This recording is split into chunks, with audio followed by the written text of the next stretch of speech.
welcome to another episode of the Elevated Beauty Podcast. I'm your host, Emily Fouts, and today's episode we're going to be talking about influential behavior. And this is going to be speaking on how I feel it benefits you to behave whenever you are a person of influence, being a business owner, or if you are influential online. These are some things that I notice and things that I've personally learned along my way of being an influential person. So if you want to hear me yap about that, then keep on listening.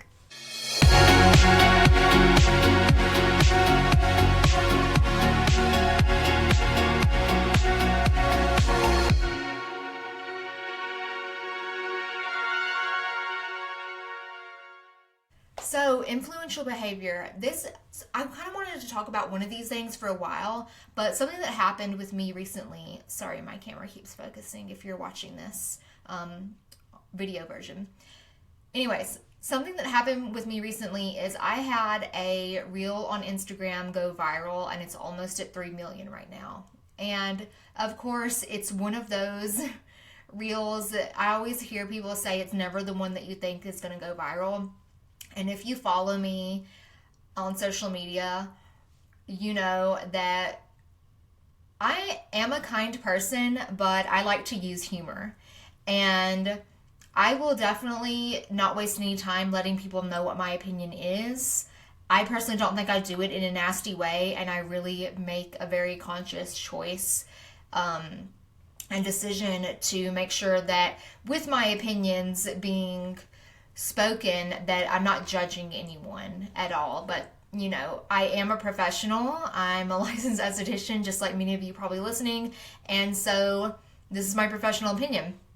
Anyways, this reel that went viral, it was me screaming, it was another audio, but it was me screaming into the camera because and I had put the caption me whenever clients who struggle with acne use La Roche-Posay and Snail Mucin. And it was me pretty much getting the point across, okay, if you're a client of mine and you have acne and you're using La Roche-Posay and Snail Mucin, that's not the way to go. And I had put in the caption, these are two ingredients this is a line and a product that I really don't see results from personally. If it works for you, great. But with my experience and my knowledge, I have other, superior formulations and whatever. I have professional products that I retail that work better, and that's why I retail them, because they actually work, and I know they do. And then I kind of went over why I don't recommend La Roche-Posay for acne clients, because it is only 4 out of 18 of their moisturizers don't have pore clogging ingredients. And I definitely was I made it a point in my caption to be I'm not slamming the whole entire line. This is just, I don't recommend it. It's a drugstore. I don't really ever recommend any drugstore, but if I do have a client that comes in that's using La Roche-Posay and they really like it and it's not causing them any harm, that's totally fine. And that goes all across the board with anything. So I just talked about why it didn't work for my acne clients and why I don't recommend it. And then I talked about Snail Mucin, how it's less effective than other things, and how Snail Mucin has a cross-reactivity with the common household dust mite, whatever. Those are my reasons. But with anything that goes viral, people are going to misinterpret the message and totally miss the message at all, and just give their unsolicited opinions. There are going to be some haters and some keyboard warriors in there, some people that are just outright nasty, and you're going to see both sides of the spectrum. That's just how social media is.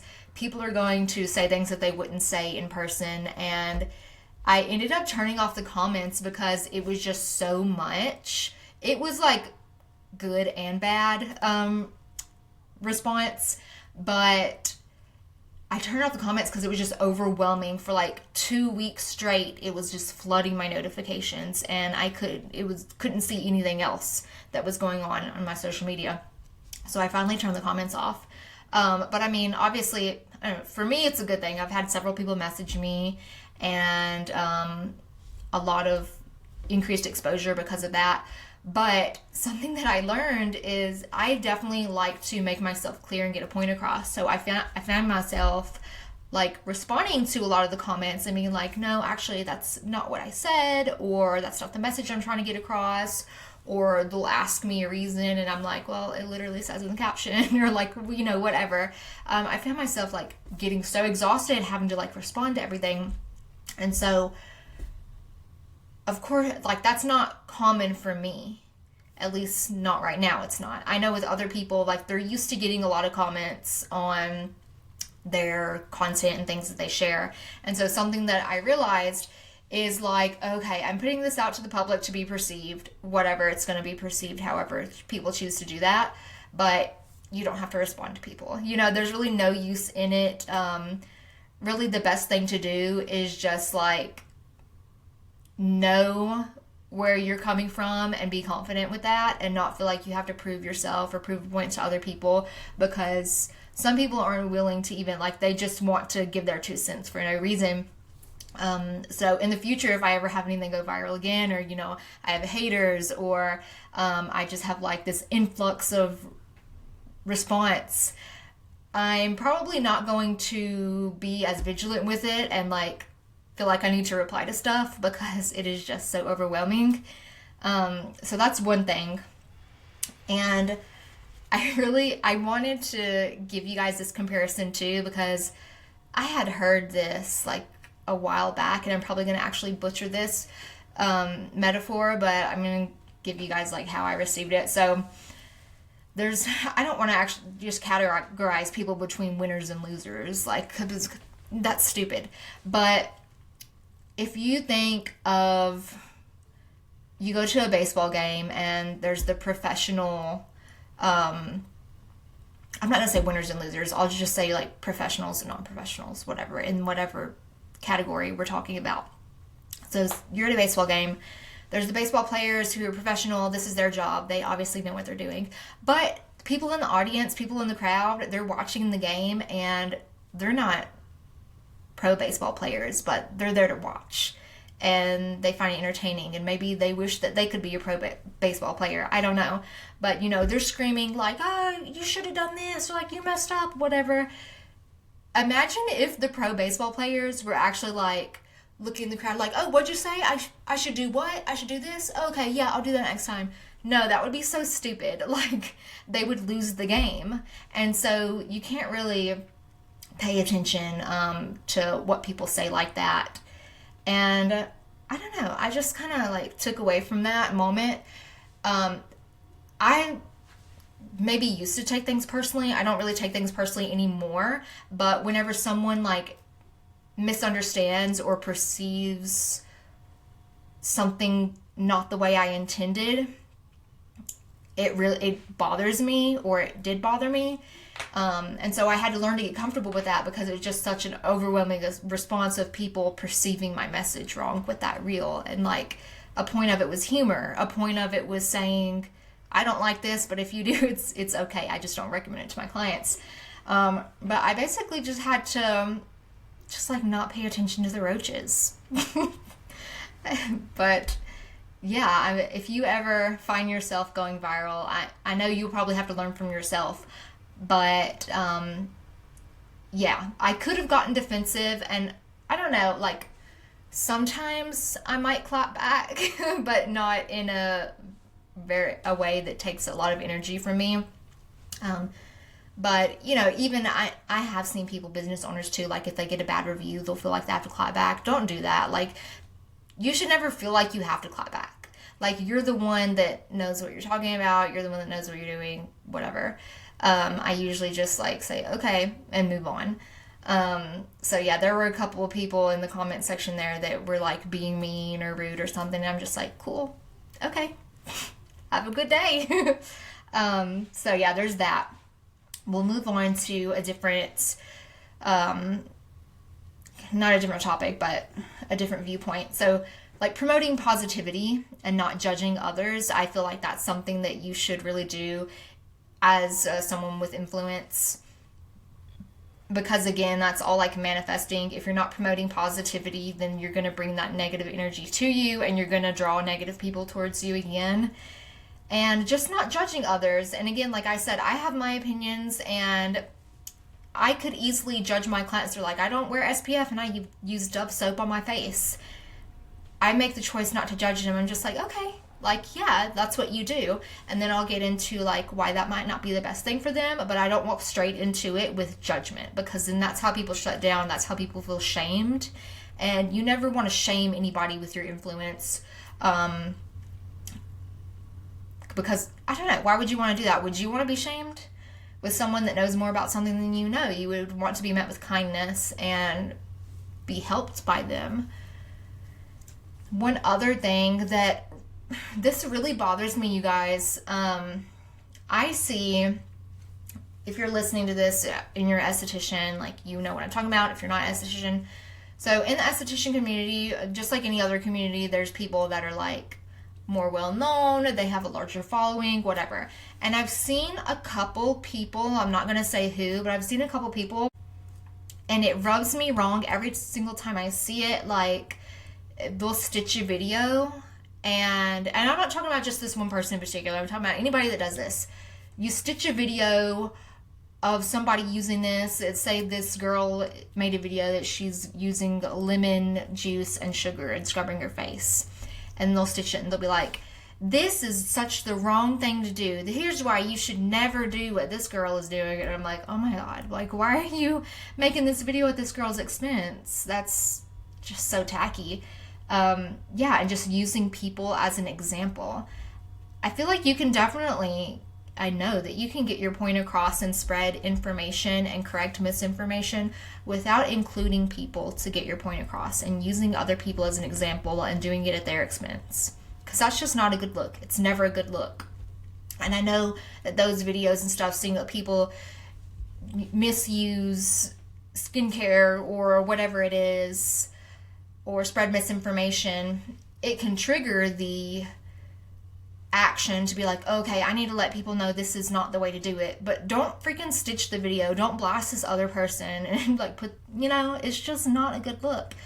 Use that as inspiration and just make a video and say, I saw someone making a video about this and here's why you shouldn't. Or just say, sometimes I don't know, just like, it's so tacky, and I hate to see when people do that. It's not a good look at, it's not behavior that you should be doing, in my opinion, as someone with influence. Another thing is, of course, with influence, you're going to be put in this position of like you're on a higher pedestal in whatever influence it is that you have. And to that, you need to be responsible enough, for your own name and your own reputation, that the influence that you are putting out there and the knowledge and whatever statements you're making, that you've actually done the work and you've studied it and you know what you're talking about. You're not just like saying things, even if it's right or wrong. I hope you guys are understanding what I'm saying. Like, for an example, you have this product that you sell and you're comparing it to another product, saying that it's better than this, but you haven't really done the research, and you're making claims against this counter product just so you can sell yours. Like, that's not right. Actually do the research and know what you're talking about, instead of just trying to further yourself. You can do that in an ethical way. I definitely have I just posted yesterday like a use this, not that comparison. And I took the time. It took me like 2 hours, you guys. It was not easy. I took the time at reading the full ingredients list and comparing it to other things that I retail and that I've used, and actually finding the benefit. Like, okay, yes, this does have more percentage of this acid. It has more humectants than this other one, whatever. And actually making that comparison after the research. I could have easily just like thrown something up there and then made a claim to support my interest. But you have to do things more ethically whenever you do have an influence, because believe me, people are gonna call you out at some point. People are gonna call you out, and you're just opening yourself up to public view and scrutiny, and so you just need to make sure that you cross your T's and dot your I's whenever you're speaking about something. You need to know what you're talking about. Another thing is drama. I've seen other estheticians post drama on their business pages and their stories, and like, I feel like that should always be kept away from the business. It's not a good look. I'm not a public relations person, but I think it's common sense to know that like if you air your drama out, it's on your business page, it's not a good look. And if you do have something serious going on, I don't know, if it's public and people know about it, you make a quick statement. Don't just like flood your stories with it and like be talking about it all the time. It's not a good look. It's not what you want to attract. It's not attracting the audience that you want. So yeah, just promoting positivity, keeping it positive, keeping it profesh. And just remember that social media is fake. Okay, so it's not fake, but you know, it's a different reality. It's not the real world, you guys. It is a persona, it is, you know, it's what we want people to see. Don't get too caught up in it. Don't get too immersed in it. Just remember to ground yourself, especially when you start to grow and yeah, you have a lot of eyes on you and you have a lot of people telling you different things and weighing in. Set like a limit on your social media. I have a 2-hour limit per day timer. I mean, it's work for me, so 2 hours might, if you're just browsing and bullshitting on there, would be a lot, but I'm actually like, I work on there, so I still set a 2-hour limit, and I try not to engage and consume stuff besides, you know, my core or group of people that I actually find inspiration from and people that I purposely connect with. So yeah, just remember not to get too consumed with your social media influence. I think that's all I had for you guys today. Thank you so much for watching today's episode. You can find me on Instagram at Shop Cryptic Skin. That is my alternative esthetician apparel line. And you can also find me on my main page at Elevated Beauty Aesthetics. And as always, I will see you guys next Monday at 8 a.m. Mountain Standard Time for another episode. Bye.